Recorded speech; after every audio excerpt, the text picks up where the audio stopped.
Well, welcome to the podcast, everyone. I haven't done a podcast in a while, and I'm excited that today I'm in this space with Beth Terrence, who is a wonderful friend and colleague who I've spent a lot of time with developing programs, sharing heart-centered points of our lives, and I'm really grateful to be in this space with you today, Beth.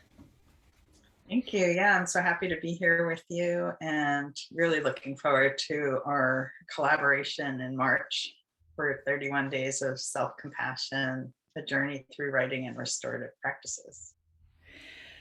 Absolutely. Something I want to just say to the audience as we're beginning is that, like I said, Beth and I've known each other for a long time. I mean, I think it was 2012 maybe when we first started working together and writing stories and connecting around our passions.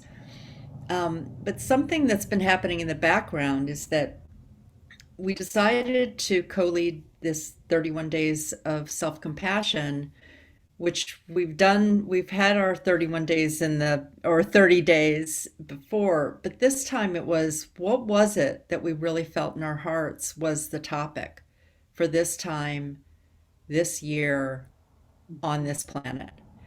And self-compassion just kept coming up, and then also the passion that you and I both have for restorative practices and the importance of having practices that build a stability for our nervous systems. That's how I always see it, like to build them when we're feeling good. And so Mhm. then when Definitely. something pops up in the news, something pops up in your family or your work, that there's a place to go back to reconnect with yourself because the power is within the self. So I'm going to turn it over to you, Beth, to talk about restorative practices. Uh, I mean, the topic of self-compassion, I feel like it's everywhere in my life right now, which is what happens when you put a focus on something. So I'm going to turn it over to you to talk about restorative practices because that may be something that people aren't familiar with the terminology of what that means. Yeah, thank you. Yeah, I look forward to sharing. And actually, it's interesting because I wasn't familiar with the terminology restorative practices until not even 3 years ago. I'd heard of restorative justice, but not restorative practices. And since then, I've gotten a master's degree in restorative practices because it was the thing I was looking for to study in an academic and experiential way that fit with, the holistic and shamanic work I've done for a long time. So I'm excited to introduce other folks who might not be familiar with it, and also maybe share a little bit about why we're bringing it in, to this program. Because for folks who worked with us before, and those who haven't, we've tended to do 30 or 31 days of writing as our anchor with different themes. We focused on grief a couple of times and on visioning.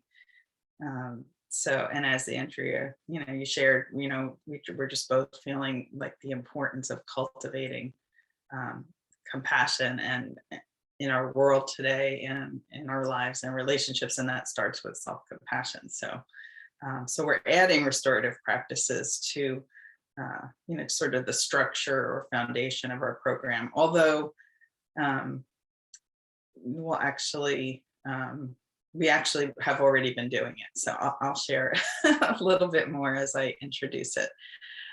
So I wanted to pull up a few slides I created just to kind of give us a little bit of information.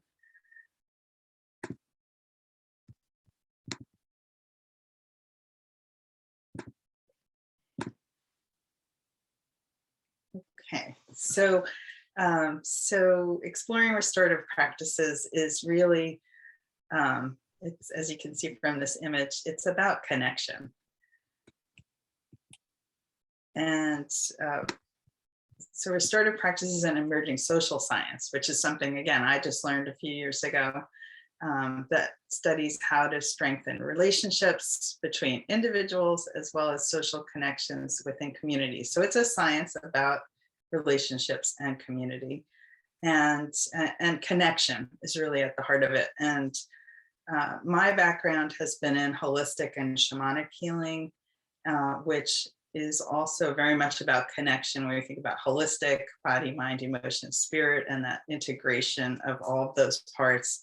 And in shamanic healing, very much we talk about that we are already whole. We just need to remember, but often as we go through life experiences, we're disconnected in some way from parts of ourselves, from others, from nature, from our spiritual source, however we define that for ourselves. And so actually the roots of restorative practices, although it's a newer social science, go back to indigenous cultures around the world and to some of those practices, whether, really all indigenous cultures have a strong foundation in those connections, and perhaps acknowledging those connections in a much more explicit way, maybe through ceremony or ritual or, community circles. So that's a big part of restorative practices, actually, is kind of looking at some of the things we maybe already do, and making them more explicit in our, and acknowledging them and strengthening them. And so in that, there's studies show that restorative practices can help to improve and repair relationships, and just build health and social capital. And then there's a focus on decreasing crime and antisocial behavior, as well as repairing harm and restoring relationships. So some of the places restorative practices are used in the area of restorative justice, which is a subset, and it may be used as an alternative to sentencing in a community situation where there's been a conflict, and a lot of peacemaking might use restorative processes. So even if you have just heard the term restorative practices, you're actually probably have experienced or are familiar with, different aspects of restorative practices.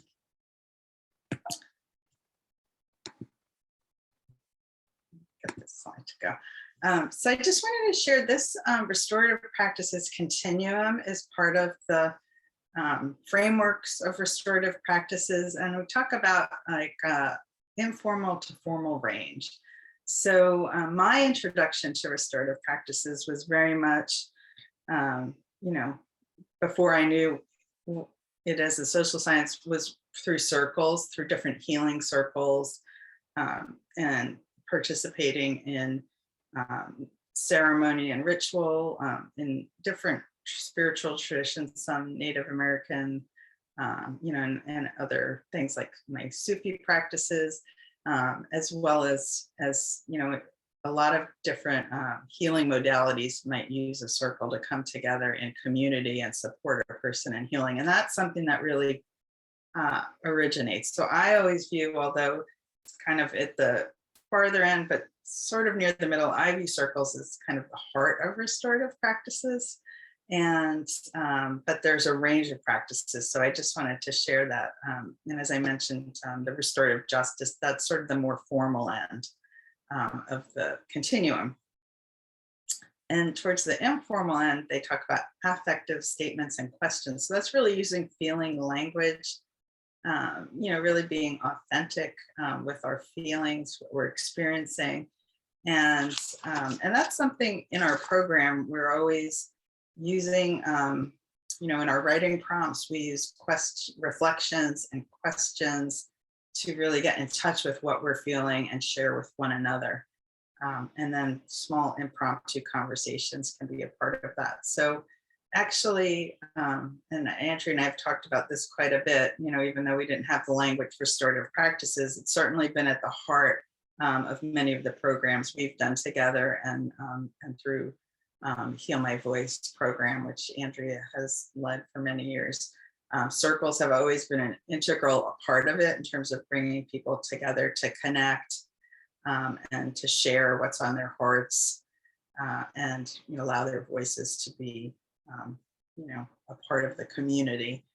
And so in that, I'd like to also just say when we think about that, even though in this program we're going to be in a virtual community, so we will have some opportunities to connect on Zoom for those who'd like to join us in, I guess, real time in different places. But we're still in a circle. And so that's something that coming together in, for 31 days, we're in a community together, even at different times. And so the opportunity in our community Facebook group to, read and reflect on a daily prompt, share your, your thoughts and feelings. That's a way that we'll be using, affective statements and questions and small impromptu conversations in an ongoing way. So it's really inherent in our program, which is kind of exciting.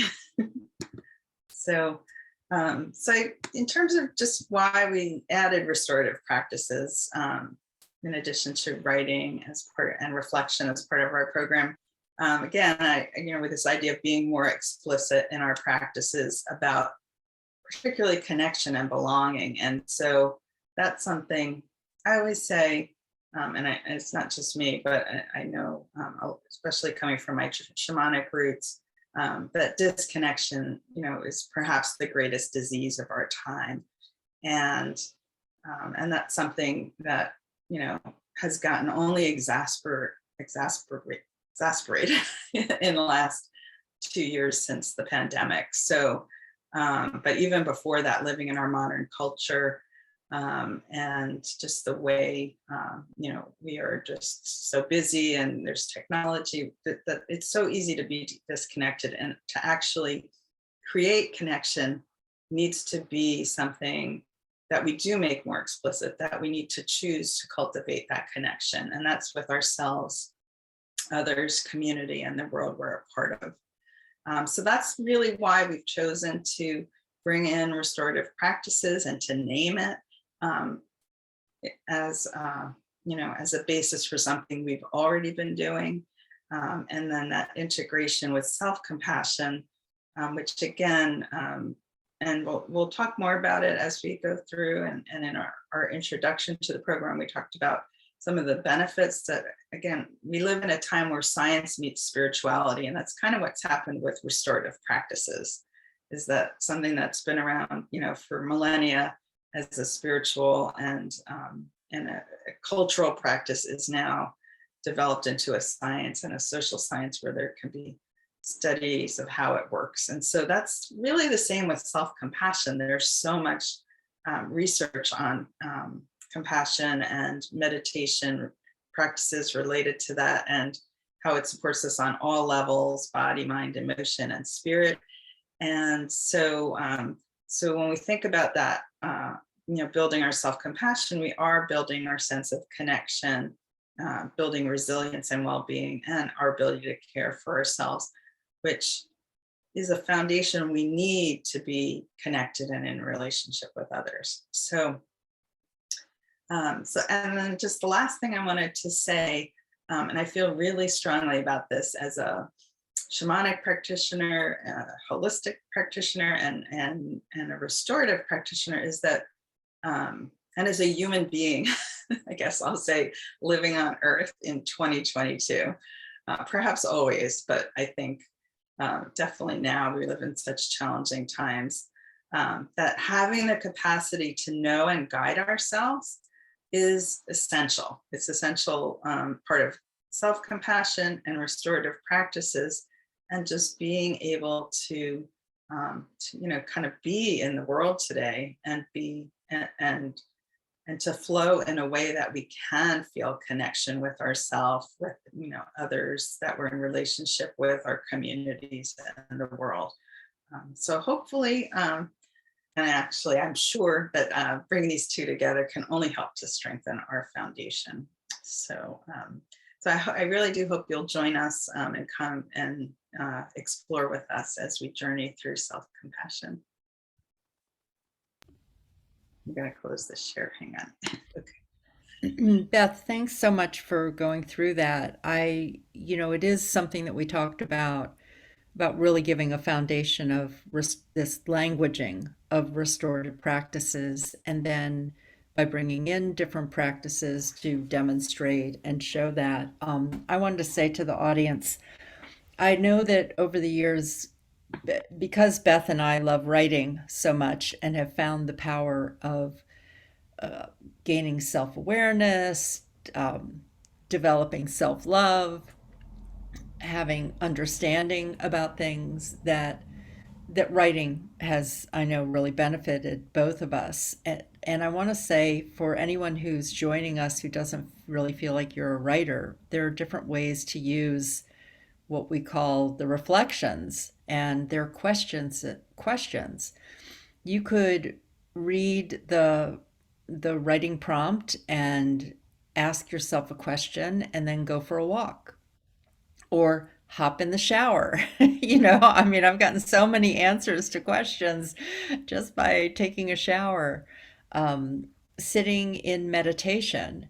And writing doesn't have to be anything that you would be publishing. This isn't about, there's no grade here. There's no right way or wrong way to express yourself. It's about really getting in touch with what you're feeling that many times can be under the surface and you're not even aware of this unconscious thing that's going on in your life, or you're missing signals where your body is giving you messages around feelings. And so it's about developing that connection. Um, and so it could be that you have a journal where you write bullet points, where you write just a few words of what happened, or you write a few words that remind you of a story of going to get an ice cream cone and when you were a child or something. It can be very simple. It's about you connecting with yourself and then letting that part of you that you weren't in touch with bubble up. And it's funny because I paused there for a minute because I started to have all of these ideas of things that have come to me recently just by giving myself some space Mhm. around asking a question and writing. And there's something about being in I call it a field of energy. It's like when you have a group of people who come together with a focus around self-compassion and restorative practices, and then it's like something wakes up and you have awareness, and there's just it's the circle energy that Mhm. we hold. It is the safe space to express and feel that's in there, and it is a connection. So I wanted to share that Mhm. piece also. Yeah, definitely. And I know we've talked a lot about energy and vibration, and so part of that, coming together. Well, set it, whoever joins us, and certainly we've set the intention of creating this energetic field that's holding and focused on self-compassion. But there's really like an energetic and alchemical process that happens when we step into that field and when we choose self-compassion. And particularly, even, we're setting a period of time where certainly we want to continue to work with it, but we're going to, in a way, dive in and intensify our connection to self-compassion. And that's in terms of thoughts and ideas, but also really experientially, we'll definitely be bringing in some practices that you can do to plant seeds of that. uh, so that in itself is creating transformation and healing in each of us individually, but then as we relate with others, we're carrying that energy out into the world, and it's so needed at this time. And I always like to come back to loving kindness, or metta, which originates in the Buddhist tradition, and today loving kindness meditation is considered a secular practice um, that has a lot of connection to self-compassion, certainly. And there's a lot of research on, but that really that the core is that we have to start building our foundation within ourselves and be able to offer loving kindness and self-compassion to ourselves so that we can embody that in the world in our relationships. So this is really, I feels like right timing based on where we are in 2022 to be delving into that and deepening our own foundation. So, and you touched on, actually, Andrea, a couple things. I forgot I had a couple quotes I wanted to share. Oh yeah, I love and I that. want to pull up that slide because it relates to kind of just a few things you just said. Let's see if I can get it. Oh my gosh, I just realized, Beth, that I just got a notification on my phone. Uh-huh. You know what the title is? No. Compassion Calling. Cool. It's That was definitely the doing it. Yeah. It says Yeah. Venus is sextile Neptune. Love like it could save the world. Uh-huh. Compassion Calling. That's from Chani Nicholas. Oh, cool. I love her. Awesome. Yeah, I just pulled these few quotes together when I was thinking about restorative practices. The first is by Margaret Wheatley. It says, circles create soothing space where even reticent people can realize that their voice is welcome. And we really do, when we're in circle, think of ourselves as, all equal and spokes on a wheel in a way. And so there's space for everybody's voice. And we'll talk about, some circle or council guidelines and even our own agreements as a community. So that's something that that definitely gives an opportunity. I know for me,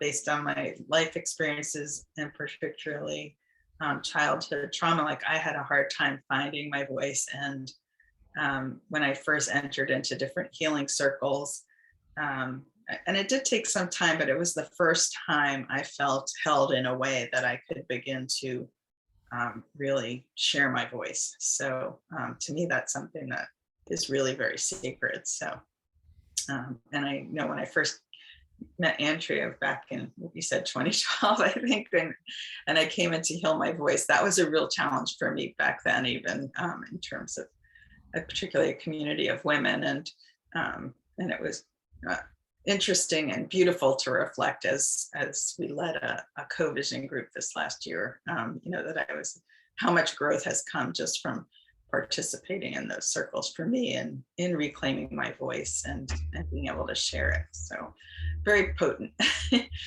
And then this quote from M. Scott Peck: there can be no vulnerability without risk. There can be no community without vulnerability. There can be no peace and ultimately no life without community. So we're all connected, and we need to share, our voices, our hearts, and what's happening. That's part of that piece, is really acknowledging what's happening and opening to one another. So The quote that really jumps out at me is the next one. You want to read that one, Andrea? Yeah, we need to learn to be present to ourselves so we have the capacity to be present to other humans with whom we come into contact.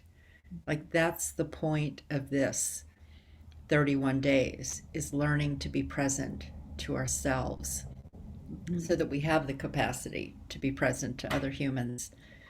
And that's by I don't know the two authors. How do you pronounce their name? Joe Brummer and Mark Thorsborn. They're two folks who are very, I would say, leaders in the field of restorative practices. Joe's from Connecticut and Mark is from Australia. Beautiful. Yeah. And do you want to read the last one too? Sure. In times of trauma, our personalities are not enough. We are challenged to go beyond our limitations and to look inward to a deeper reality. And who is that author? It's I know a few different Harveys, so I'm like, I think it's if it's Stephen Harvey or David Harvey. I'm not sure. I can post the link somewhere for the name of that book. So for some reason, his first name is escaping me right now. So, yeah, I mean, and I think that's really important when we're really tuning into the theme of self-compassion. And certainly, we may all have our personal traumas and our and collective in different ways in terms of our background, our culture, historical traumas, but also collectively. And it's just what's been going on in the world the last 2 years with the pandemic. And certainly now, today we woke up hearing about, war in the Ukraine with Russia, and just the, magnitude of that. We're living in times where trauma is palpable on, individual and community and collective levels. So we really need to have practices and tools that help us to build that resilience and strength, and that starts with going within. So and from there we can then carry that out again with others in the world. So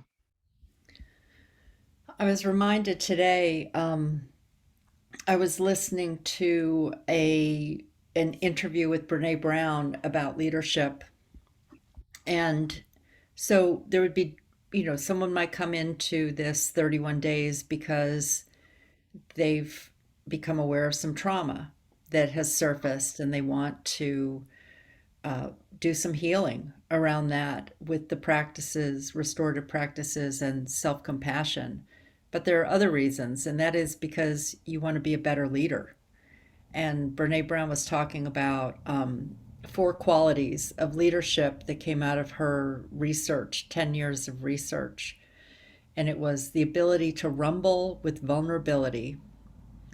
We really learn how to live into our values, building trust, and you've got to know how to reset after failure or disappointment. And so all of these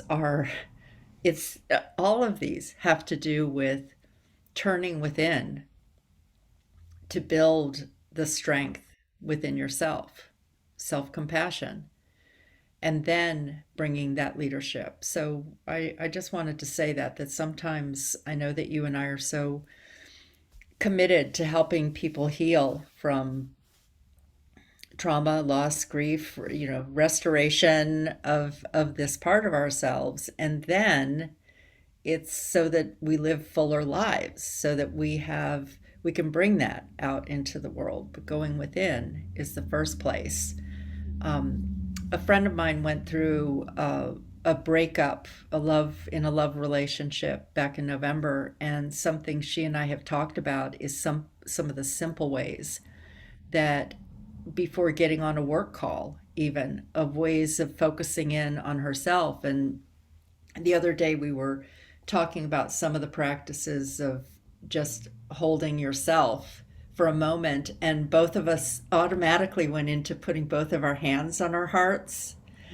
And then mhm. when we're talking about, oh, just that simple thing, like putting your hand, 2 hands on your heart, crossing your hands, and just breathing in that love of self before getting on to a work call, before doing anything out in the world, but just turning your attention for just a moment, for 15 seconds, for 30 seconds, or a minute of Mhm. just hands on your heart and breathing that in. And that you may say something to yourself like, I love you, or I feel you, or I see you. And beginning with that before bringing your leadership into the world. So it can be as simple as that. Yeah, wonderful. Thank you. Yes. Yeah, I think that is really important that we have practices that are simple, that but profound, that we can do in each and every moment when we need to.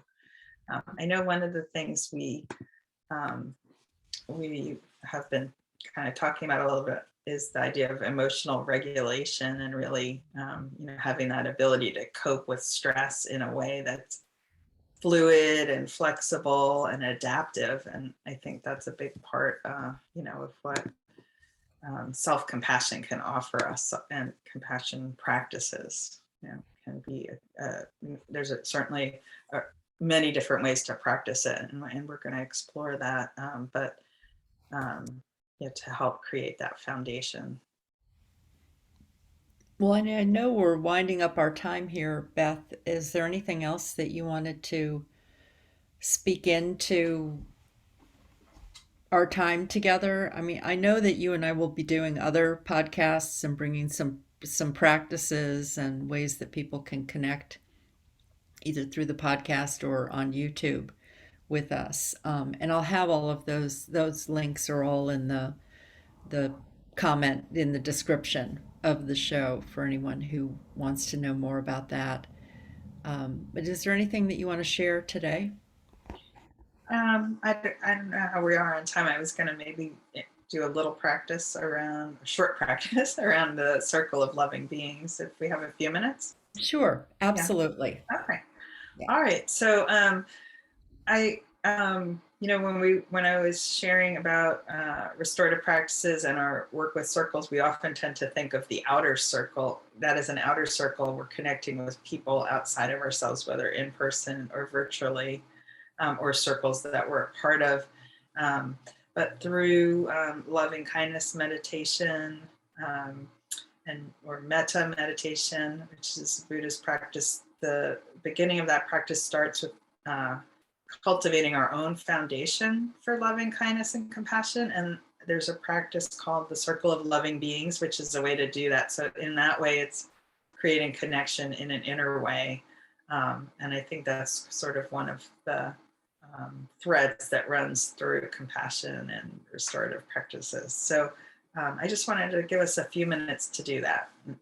So I'm going to invite you to find a comfortable position. You can have your feet flat on the floor, your spine straight but not tense, your hands on your lap or your legs. And if you're comfortable, you can close your eyes or just have a soft gaze on the floor in front of you.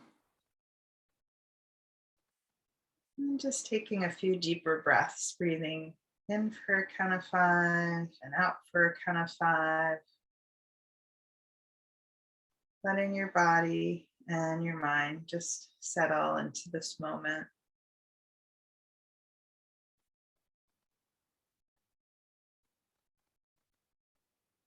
And letting your breath fall into its own natural rhythm.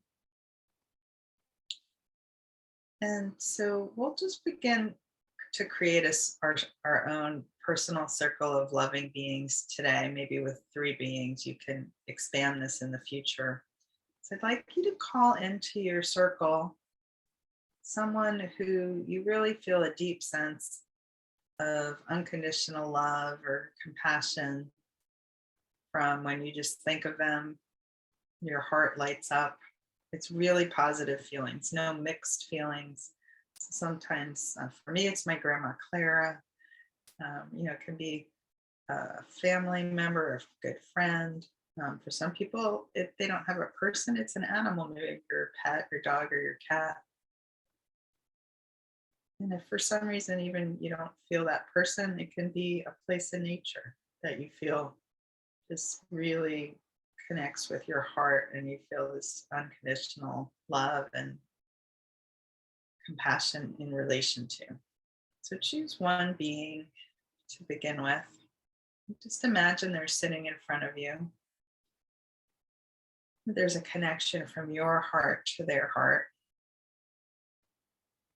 And with each breath you breathe in, you're just breathing in that energy of loving kindness and compassion.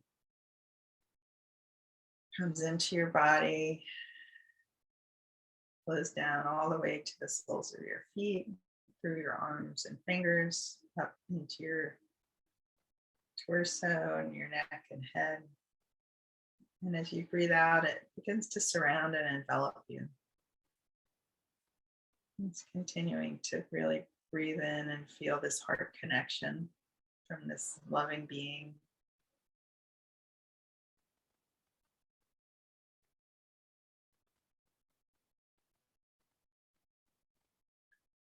Then calling in another being. And then again, it can be a friend or family member. You may even want to call in an animal, or one of my favorite, most beloved animals is my cat Percy. So I sometimes bring him in, just that sense of real unconditional love. Just imagine this next being sitting around you, that heart connection, breathing in that sense of connection, love, and letting it fill your whole body, your whole being. On the in breath, and letting it fill and surround you on the out breath.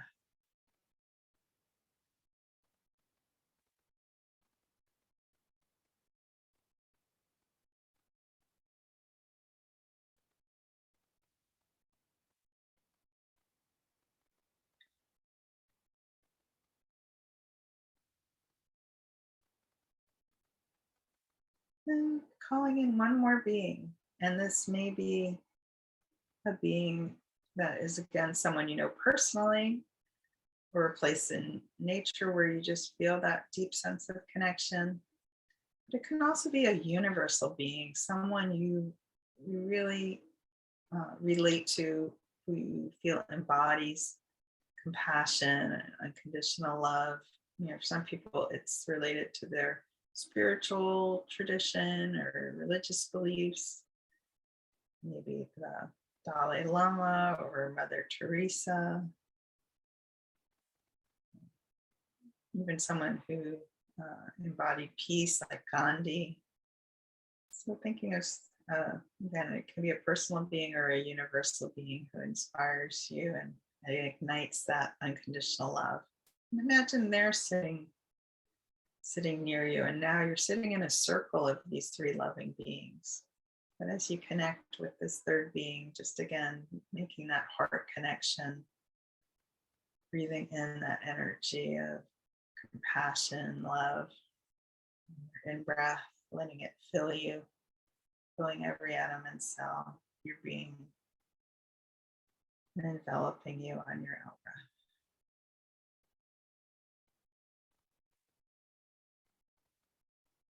Now, really feeling yourself in the center of that circle, knowing you may wish to bring more beings, but for now you have these three whom you have a strong heart connection to. And with each breath, you become more filled with the energy of loving kindness and compassion. And as you breathe out, it surrounds you. Your whole circle is full of that energy of loving kindness and compassion. So that inwardly and outwardly, you're just radiating it. Notice how that feels to create this for yourself, to practice self-compassion.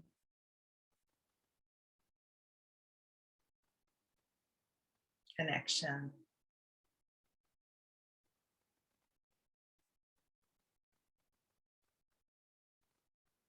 And belonging within yourself.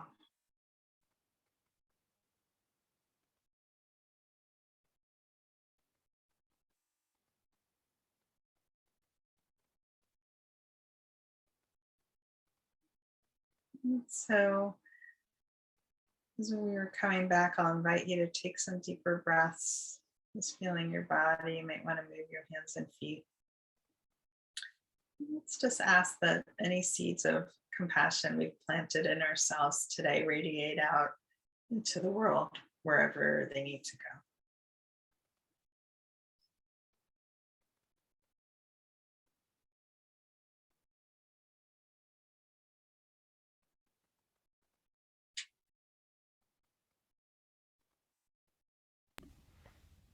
Thank you, Beth. Thank you. Feels like a wonderful beginning to our 31-day journey together in March. Mm. Yeah. Yeah, thank you so much for bringing that forward.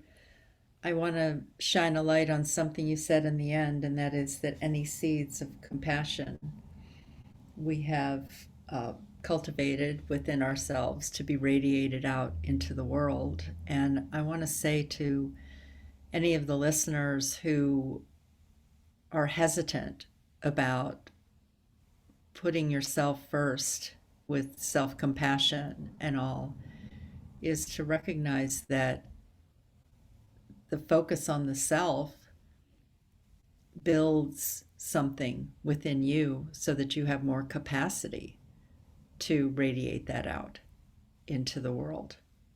Mhm. You do it from a place of fullness, and that's the intention, that's the purpose of taking that time for self first.